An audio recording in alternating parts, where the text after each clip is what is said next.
Welcome, Andy Osenga, to the No Filters pod. Thanks for being on with us. We're excited to have you today. So excited. I've actually been singing all day long just because I've been thinking about you today, Andy. And Sarah literally goes, "Are you going to do this on the show?" And I was like, "No," but here I am. I've been walking around like in the kitchen. I was going, "Oh, Osenga," but I don't have the next part. But that just was enough. Dom, the jingle guy, apparently he likes jingles. Anyways, Andy Osenga, thanks for being on the show. We appreciate it. Happy to be here.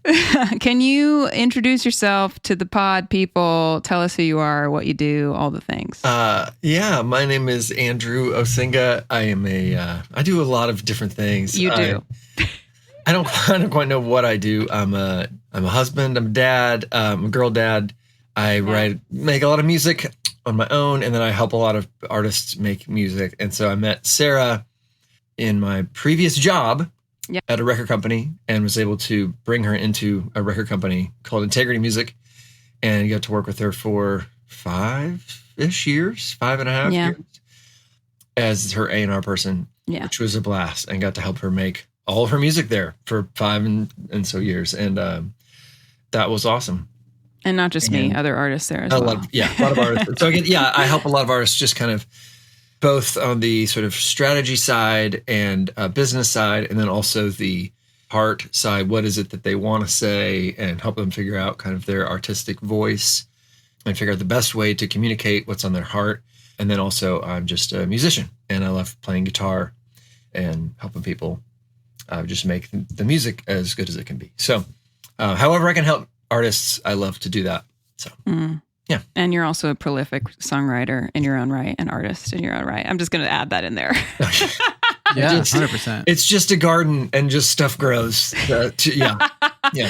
So much stuff. I love it so much. I was curious to know, as a longtime Nashville guy, your thoughts on how it's changed, on what's changing, just curious to know, like, all these longtime Nashville guys. Yeah. I know you're not from here originally. Obviously, you're from Farmtown, but how you've seen it grow, because this city is going through a pretty unbelievable season right now. It is. Yeah, I moved here in 97. When did you guys move here? Oh, wow. 2016? Yeah. 2016. Yeah, it was still like Branson, Missouri when I moved here. Yeah. It was like an old people's like tourist town. Yeah, it was not cool.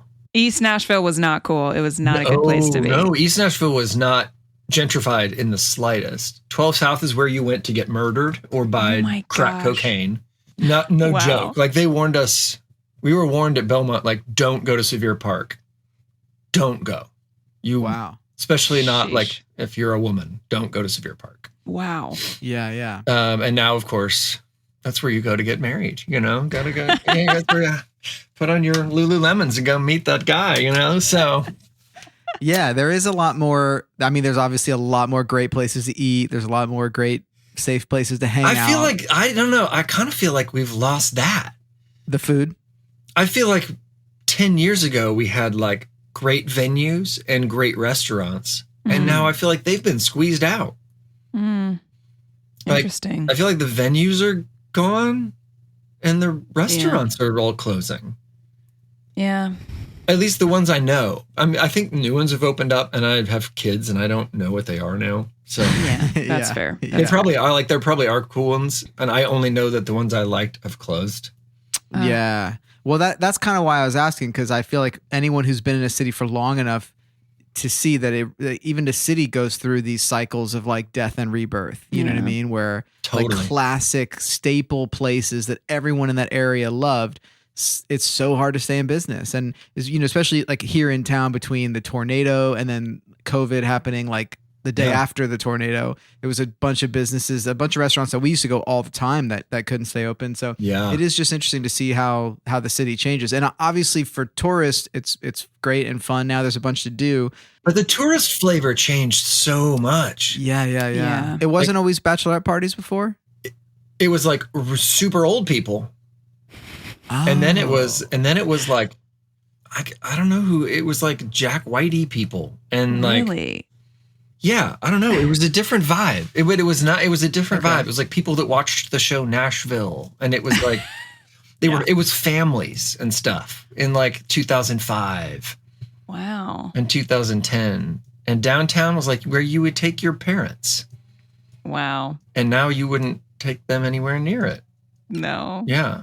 It's like, I'm scared to take my kids downtown. Yeah. We only go there if there's somebody that really wants to see it, that's visiting us. But other than that, we don't go. We don't touch it with a 10-foot pole. No. Like, unless you're going to the Ryman, there's no reason to go down there. I was just thinking about this earlier today, how we met through a Facebook message. That was the first time that I was introduced to you. You messaged me on Facebook, and I was like, this is not real. People from labels do not message on Facebook. And you did. You messaged me. I think it was because I had gone on tour with Josh Wilson, who's one of your friends and an artist and an amazing guy and a mutual friend of ours. And I don't remember how you came across me, but I think maybe it was through that. And then you messaged me and I was like, all right, I guess I'm going to take a risk and go have coffee with this dude. And then it opened up this door to a whole new world that I just had no idea how to even plan for in my life. I'm just so grateful for you. So for those who don't know, or we just talked about it, you were my A&R at the label and for multiple projects, for this project, A New Reality. And I guess I was thinking about this earlier too. Like, what does A&R actually mean? Is it artist representative or is it something else? Like, what does it stand for? Is it an acronym? Yeah, people think it means all kinds of things. But Okay. I think it means artist relations, artist representative. The joke is that it means airports and restaurants, which it kind of does. But it actually means artists and repertoire. So artists and their songs. Essentially, the job is it's the liaison between a record label and an artist. So it's somebody who kind of speaks both languages and communicates between the two. Yeah. If I were to put it in simple terms, I felt like you were the co-pilot with me on a lot of my projects. Like, I just looked to you for so many different things, whether it was songwriting. I mean, there were so many different meetings that we had, right, for every project, like songwriting meetings where we would just sit in a room and literally comb over every lyric and try to dissect songs and make sure that they were right, and producers. And I mean, there were so many pieces that you had a hand in on the projects. It's just crazy when I think back on it, what a massive job that was, and you really have to get along with the person in order for it to make it work. But I literally cannot imagine the projects that I've released in the last couple of years, Light, London Sessions, and A New Reality, existing without you. So I'm just so grateful for who you are and your influence in those projects. I just want to say that to you, on a recording and in front of other people, that they wouldn't exist without you and who you are. I guess what's so unique about you, Andy, is that you're an artist in your own right. You're a songwriter in your own right. So how did that influence how you were an A&R? You know what I mean? Did it make it easier? Was it harder? You know what I mean? Was it more fun because you understood it as an artist? Does that make sense? Well, first of all, you're really kind to say all that. Thank you. And it's an honor to get to do that with you. Yeah, I mean, I don't feel like any of us learn how to do this on our own. There's this sort of myth of the Bob Dylan who just appears one day and is the greatest living songwriter, or Bon Iver that goes into a cabin in the woods and by himself creates this amazing piece. But that's not real. I mean, they may have done that thing, but somebody taught them how to play guitar, and somebody who owned that cabin and paid for them to be able to go do that thing, and who taught them how to use Pro Tools, and whose guitar did they borrow, and we are all taught how to do this stuff, and we are all surrounded by a community of people who play other instruments and who do other jobs and who are mixing the records and mastering the records and booking the shows and driving to the shows and setting up the lights and turning on the sound, and this stuff doesn't happen in isolation. And so there are people who have really poured into me as people who are a generation above me, and then also just my friends. And just I have come up in a community kind of from when I first came to town that really has shaped me. And so I just love getting to be a part of that for other people.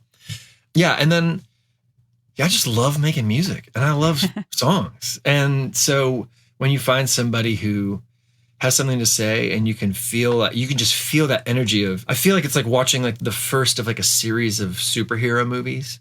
Where, like Spider-Man gets bit by the spider, but like doesn't know how to use his powers. And there's that like montage where like he starts jumping out of a window, but smashes into the side of a building. You know, that's like the energy of you in those first couple records where you're like, oh, I could do this. Oh, wait. So I can sing that. I can make my record sound like this. Yeah. I don't have to do that. I can do this. And that sense of adventure and freedom and just feeling like the wind at your back, like that's so invigorating. And to be able to be behind you kind of going, yeah, go. Like that's so fun. So yeah, I just really enjoy getting to do that. And being able to be a musician and be a songwriter and be an audio engineer means that I can know what's possible. Yeah. And be able to speak into it at an educated level and say, ooh, you know what you could do? You could try this. Or did you know you could do this? Which is just helpful.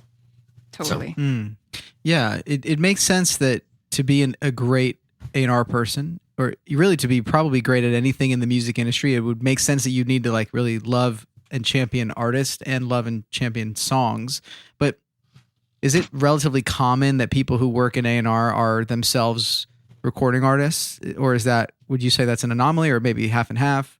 Because it seems like it would be a pretty stellar asset, but obviously not everybody has that gift. So yeah, I think there are kind of two schools. There are people who are like scouts, who are data people, who are looking at trends and who are looking at TikTok and going, ooh, I think this person's blowing up, and they're not musical.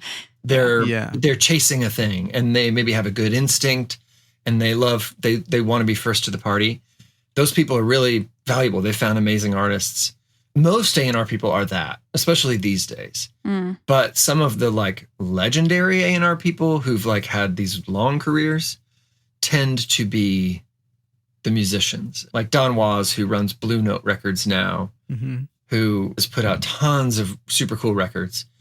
That's like in the Capitol Tower, but like he also has produced the Rolling Stones, and he plays bass on all these amazing. He's a great bass player. He produces John Mayer records. Like he's a musician's musician, and he runs this label where he signs jazz players and like makes super cool artsy fart records, but occasionally wins the Grammys and has hit albums too. And so there are people like that, but we tend to get bored. And so we don't stay very long. Yeah. I like it. It can be kind of restless.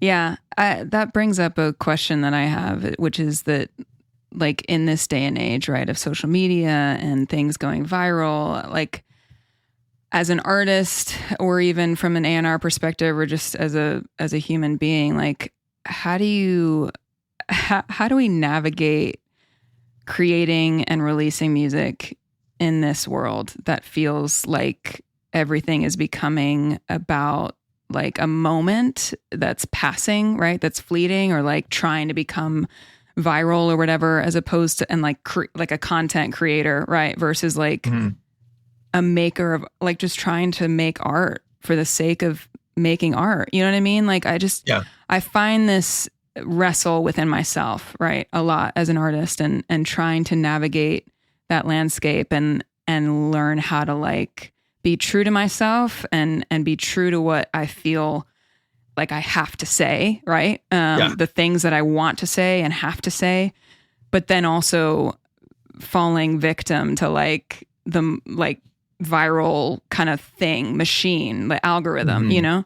And fighting those things. Like, how have you navigated that? Are you navigating that? What's ways that you've found to find peace in the midst of the noise, you know? Yeah. Which is a big question. I know that's a big question. There's a lot of questions in that question. Yeah, I know.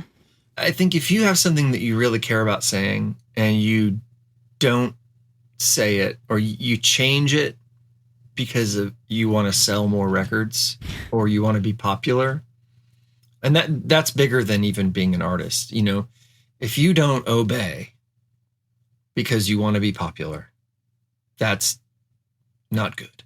Yeah. That's unhealthy. That's not following the Lord. That puts you in a place where you are in conflict with yourself. And at the end of the day, that's not a life that feels good. Right. And you feel that burden. When you obey and you feel it and you follow what you feel like the Lord has on your heart, that is not always well received. And you will be in conflict. We will always be in conflict. So whatever path you choose, you will be in conflict. You choose your battles, right? Yeah.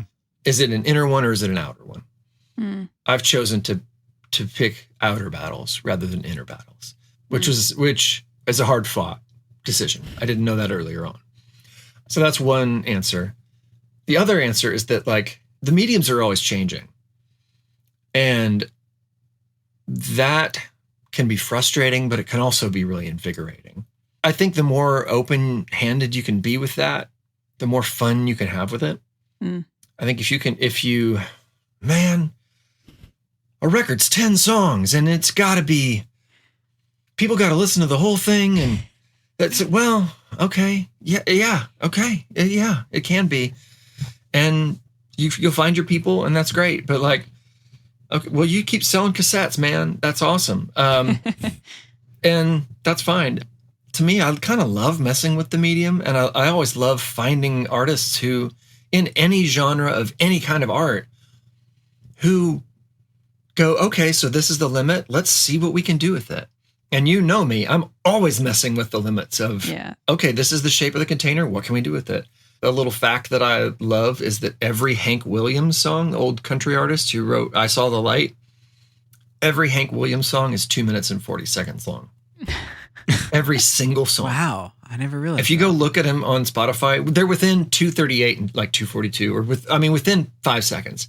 And you know why? No. Because he was solely a jukebox artist. He never made an album. He only made singles. And all of his singles were for jukeboxes. And jukebox records were 2 minutes and 40 seconds long. Wow. So if your song was shorter than that, there was just silence at the end of the record before the next song would play. And if it was too long, then they didn't hear the end of the song. Wow. So he wrote all of his songs to be a certain length. Wow. And the guy wrote these amazing songs that have lived 100 years. Right. And like, okay, he just learned to play within the medium. That's the medium. That's the shape.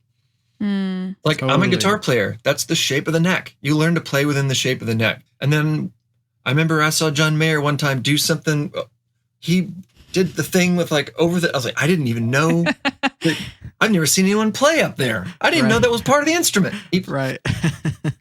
So I don't know. It's fun. Yeah, like up by the tuning pegs. Yeah, like he did this, bending stuff. And then he bent.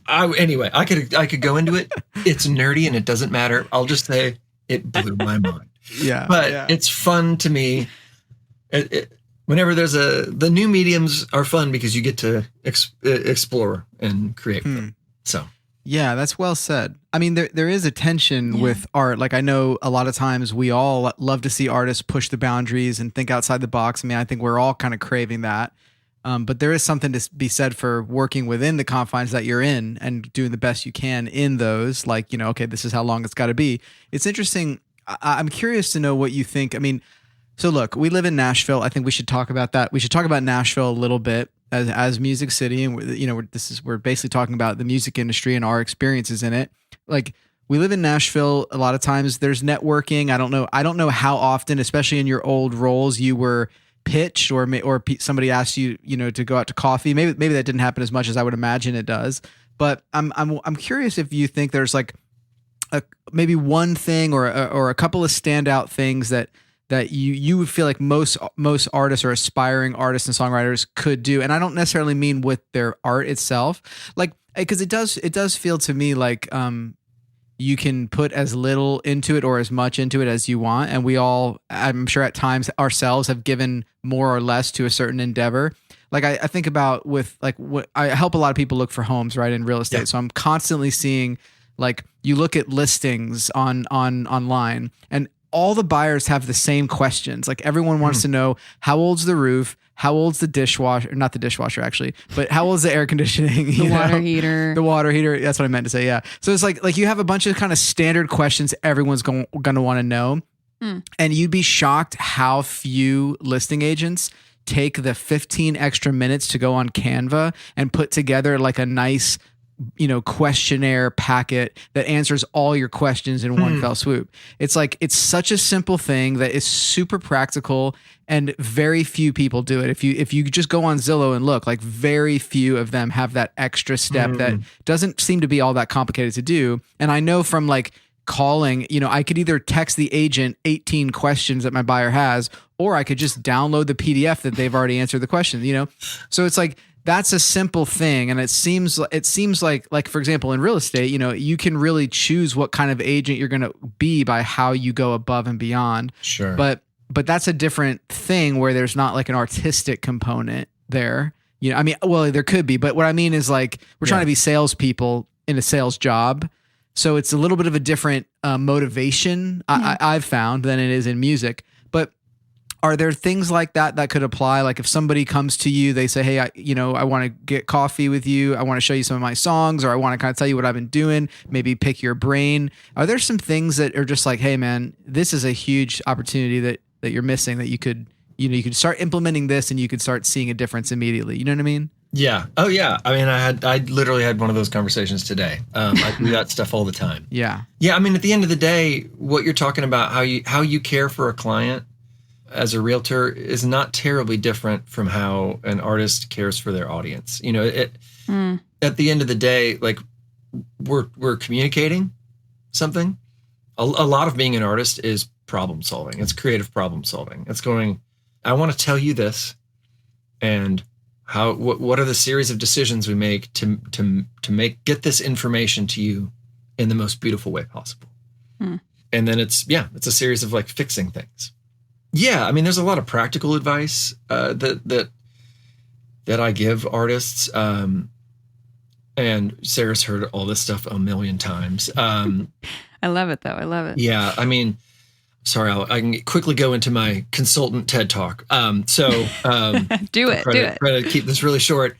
I'll tell you 3 things. I'll pick 3 things I'll tell you. Great. Particularly people in the church, who are typically the people that I work with, who are people in some form of church life, and they love music and care about it. They would like to do it more / better.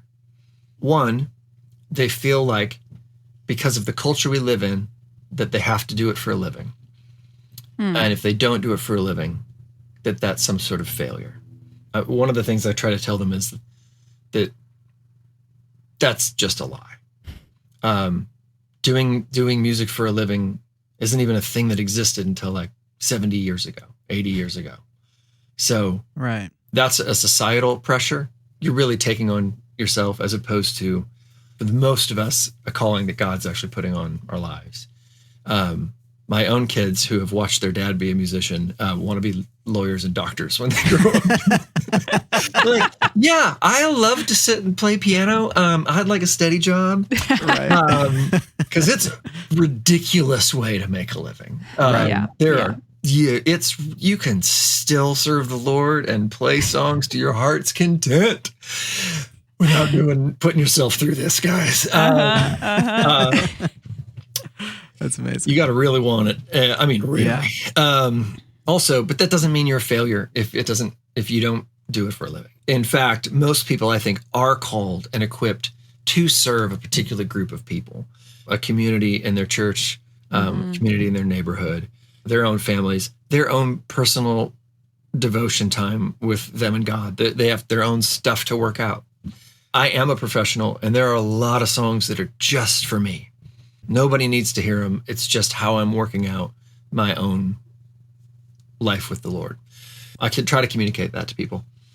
If people do want to get better and want to maybe make it they want to do it more and better, goals are really important. I think dreams are things that we never achieve because dreams don't exist. Dreams aren't real. Dreams are hazy. And you can't ever actually step into a dream. You never actually cross a dream off of a to-do list because a dream doesn't have anything tangible. It's just a feeling. And so what I encourage people to do is to make a couple goals and to write them on a piece of paper and to hang them up somewhere public in your house so that other people see them and so that you are held accountable to your goals. And they can be as simple as, I'd like to write 5 songs this year. I'd like to play 1 show this year.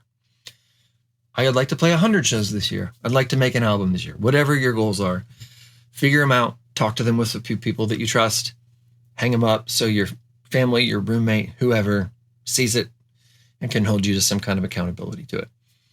And then the third thing is, if you want to treat it like any kind of job, if it's a hobby, it's what you do when you have nothing else to do. If it's any kind of job, then it is a priority and it goes on your schedule. And so put it on your schedule. And that will mean that you say no to other things because it's on your schedule. Sorry, guys, can't come over and watch the game. It's music night. And that means I go to the basement and I play guitar. I practice. I write songs. I'm trying to book shows. I'm doing whatever the thing is I do. Right. Mom goes into the spare bedroom and she sings on Tuesdays and Thursdays from 7:30 to 9. That's what she does. Yeah. Dad, whatever the thing is, put it on a calendar. Your friends know, your roommate knows, your family knows. It's another public thing that can be, you're held accountable to it. And because the truth is, if you're waiting to feel inspired to write your songs, then you're going to write a couple songs a year and they're all going to be sad because you only write when you're sad. Because if you're going to write happy songs, the more you're, when you're happy, you're out with friends, you're on the lake, you're bowling, you're doing whatever. You're sad and you're in your apartment and you're feeling it. That's when you write your songs. So then you just get sad songs a couple times a year. And then, but if you go, I'm going to sit down to write 2 days a week, 45 weeks out of the year, you know that by the end of a year, you will have written 30 songs. Yeah. Yeah. That's... 1 day a week, you'll have written 20 songs. And if 18 of those are terrible, you will have written 2 good songs. Great. Yeah. You have now accomplished something. So that's the kind of advice I give people. I try to give people practical advice so that they can actually look back at a year and say, I've done something. Yeah. Yeah. I love that. Yeah. Sorry. I feel like I've just rambled. No, not at all. I think that's so helpful. And to anyone out there that's listening that is trying to do this, even as a hobby, like that wants to just get better, like any of that advice is so helpful. I mean, it just reminds me of like one of the things that I learned from you, from working with you is like, as a songwriter, is to not settle. And just because a song is written doesn't mean it's complete. Like you can still tweak. I think one of the songs, I learned this from Matt Maher too, honestly, as a songwriter, like one of the songs we wrote for Light, Monument, like we switched after it was mastered, you know what I mean? Because the lyric wasn't right. Like just not, and sometimes that can be a detriment. My boss was real happy about that one. I'm sure your boss was. But it was right. Okay, it was right. It was right. It got better. It was better. But even thinking about like, I think back on this, actually, this was a real learning moment for me. I've talked about this on the pod before. Like we had a Zoom meeting, you, me, and my manager, David.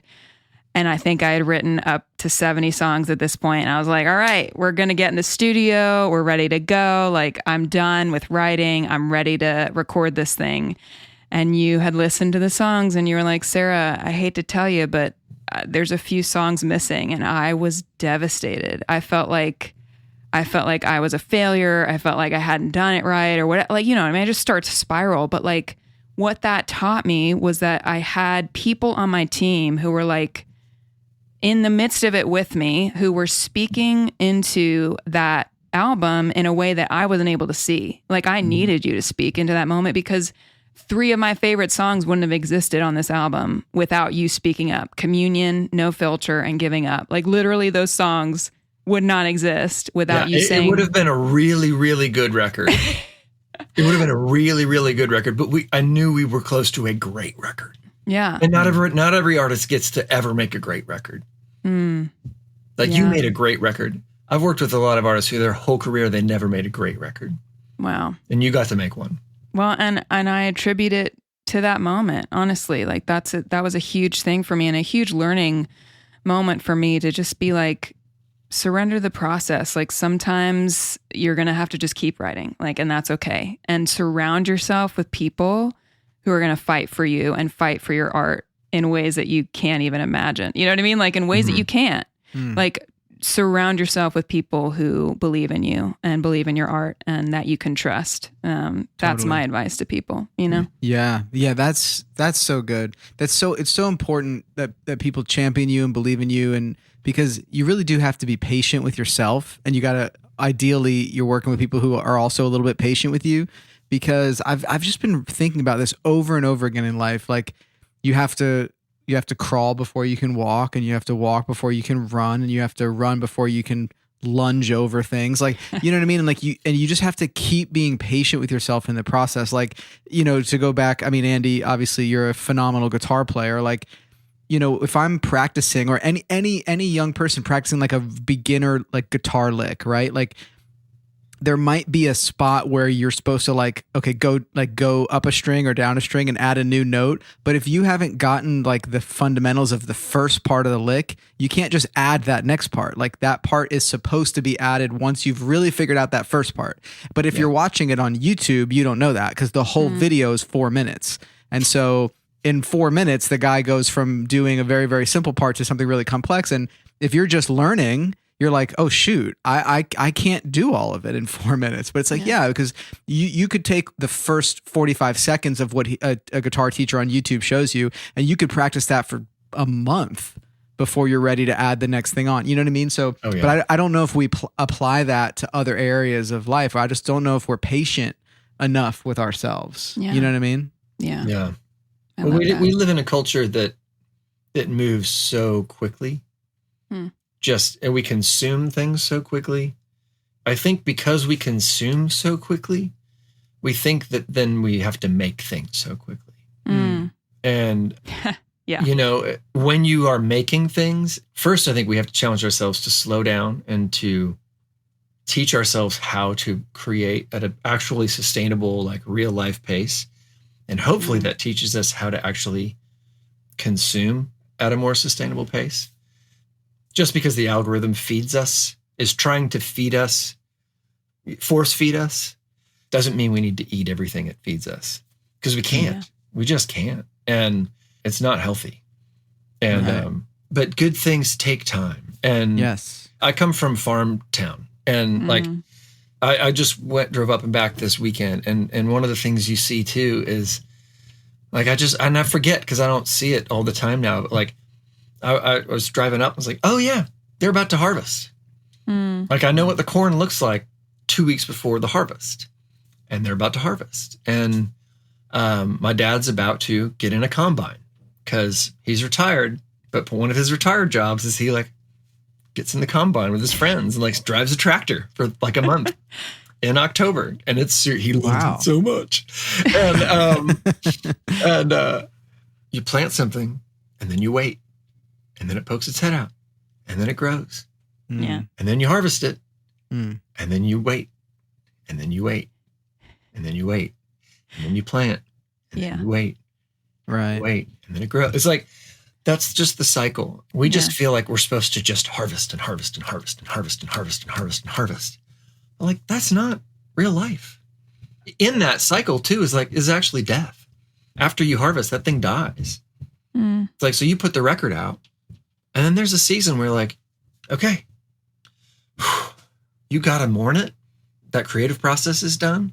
I know. It's out there. You got to let it, like, you got to figure out what you have to say next. You got to wait and see what people think of it. That's hard. There's a process of like, what's next? And our culture doesn't give us time to do that either. But nature tells us, our bodies tell us, the creative process tells us that these things come in a season, you know, and it's good for us to remember that. And so, I don't know. I'm on such a tangent, guys. I don't know where I'm going. No, oh my gosh. So I really needed to hear that today, truly. Yeah, I'm learning today. You are preaching, okay? I'm in school today. First of all, one of my friends said something that I just thought was so good. We were when I was working for this job I had a while back. And we were being pushed for just like, because corporations are supposed to grow all the time, just year on year growth. Every year is supposed to grow. Yeah, and right. you always read about this in the news. Everything's supposed to grow, 3% growth every year. And we were being squeezed, and we knew we weren't going to make it. And we were like ready to get yelled at. And he was like, man, the only things that grow all the time are debt and cancer. Like, yeah. Wow. So good. Like everything else goes through these cycles and these seasons. That's also great is that like there is spring. And you wrote the song. You wrote the song. It was one of the last songs. Yeah. So Winter Bloom. Winter Bloom. Oh, which is a Easter egg because I haven't sorry. told Maybe people I'm not supposed to say that. Oh my gosh. No. Where's the producer? Never Can we mind, cut you that? didn't write one of the 70 songs you wrote. I don't remember. Cut that I out. don't remember Cut when that. they're all coming out. I Right. know. By the way, Me either, really. yeah, for real. Yeah, sometimes I see you post something on Instagram. I'm like, oh, I thought that one was already out. No, not yet. Well, also Instagram sometimes shows me posts from 4 months ago Yeah. for no reason. I know. It's You know. true. I Like, know, why it's is it wild. recommending? I'm like, what? It's That wild. just happened. Like, I'm like, like Jennifer Lopez and Ben Affleck are back together, and then it's like, no, that post was from 2 years ago. What am I? But what also am I seeing? you who knows, right? Yeah, yeah. Well, exactly. That's why you have to. That's why as soon as you see it, you have to stop and dig, figure out what's really going on. By the way, Farmtown really could be an organic grocery store in East Nashville if it's not already. When you said you're from Farmtown, Yeah. Look, I know apples are $5 a piece, but man, Yeah, I they're was like, so good. They're so Farmtown. good. It sounds like I can't afford it, to be honest. And also, could we just to go back? Your dad is obviously not trying out for the NFL. So when you said he's getting into a combine, can you explain to us idiots what that Sorry. means? Yeah, a combine is a giant tractor. Oh. They're harvesters that they're these giant tractors that go down cornfields and they pick the corn from the like the actual corn plant. They like take the ears of corn off and they combine it with something. I don't actually know why they call them combines. But they're massive. And he just loves it. He sits in this tractor all day, he wears his hat, and he just like rides this thing. And it's his like one of his retirement it's his like Walmart greeter job. He just gets in that tractor, that's so good. Goes to town. That's so man. good. I love that. I love it. Oh, man. Andy, this has been so good. Thanks for chatting with us and hanging out and sharing your wisdom. Truly, because I feel like I've been challenged by it, but also just like, yeah, there's a lot that I needed to hear today, especially as a human being. Just like slow it down. Don't always feel like you have to produce constantly. Like I just really needed to hear that today. So Yeah. hopefully other people got something from this convo. I just want to, before we end, I'd love to have you tell the people what's coming up for you. Because obviously we said you're an artist. I think you're writing a book right now. Am I allowed to say that? Like what can we be looking out for from Andy Osenga in the next year? I am writing a Substack. I have a it's incredible. a weekly Substack, which is like an email newsletter that goes out every like Tuesday or Wednesday. Right now I'm doing a series on the songs we don't sing. So I've been looking at sort of pre-American evangelicalism, which is what I grew up in, and just looking at historical Christianity throughout the last 2,000 years. Of different themes of songs that the church has sung that we don't actually sing a lot in America, and looking at what are other kinds of songs that we maybe could be singing, and what are we missing out on, and what can we learn from other cultures of the Christian church. And that's been a really fun. I've just been learning a ton. So I'm writing each week is a different theme of, at least that those are typically what I'm writing. So that's my Substack, which you can find that on my website. Yeah, and then I made a lot of music the last couple years. Yes. That I didn't finish was I was working on your record and on a bunch of other people's records, and I would come down here to my basement and I would get almost done with records, my own records, and never finish them. And so I finally finished them all, and so now I have 3 records that are finished. And Oh my gosh. I have a song coming out every 2 weeks, starts September 13th through the end of 2025. Oh my gosh. So there's a song every 2 weeks. Wow. Oh my gosh. Wow. So that This is comes out slated- under my name. This is for 2026, but Yeah, okay, that's great. So then Go they're all back out.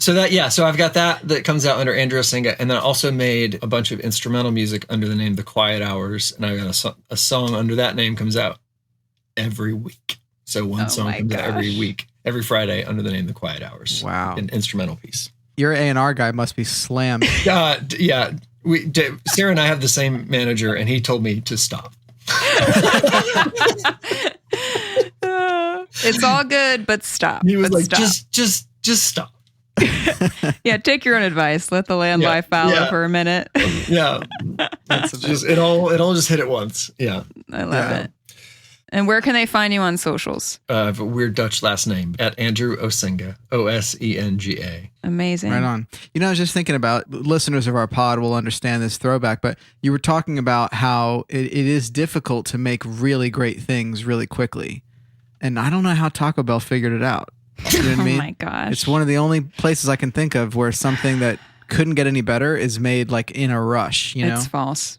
I disagree. Can I Anyway. can I tell you an honest thing, Tom? I've never eaten at Taco Bell. Yes. Thank God. Andy, Someone's on my we're side. losing you. Okay, first of all, Are you going under a bridge? that actually, it honestly is surprising just because of how much time you spent on the road. Yeah. That's the only Yeah. reason that's surprising to me. Yeah, 25 years. Yeah, I've eaten everything else terrible, but I've never eaten Taco Bell. Maybe Yeah. this year is the year. Maybe it is. Yeah, it's not worth the risk. Like on the road, I think it's probably not worth the risk. That's why we like my number one filter when we were searching for our house was not just location to a Taco Bell, but because you do want to be close to home if you're going to eat one. So for us, we have one right up the road.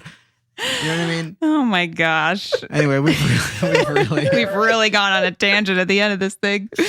Anyways, This is what the people are listening for, guys. Give the people what they want. a Taco Bell update. Hey, My God. I want to know this. Have you done much? I mean, you've traveled in like Texas, right? Yeah. Like Taco Bueno. There's a couple of these other like 24-hour taco, like fast food taco. Never been to a Taco Bueno. that does not sound familiar. Okay. What else in Texas have we been to? I think there's another one too. These like that are like all over. I can't remember the other one. No. I know Whataburger for sure out Yeah, there yeah. is big, but that's a different thing. I mean, the only other fast food place this isn't in Texas is In-N-Out Well, is yeah. one of my favorites. Do you know we're getting one right over by you guys?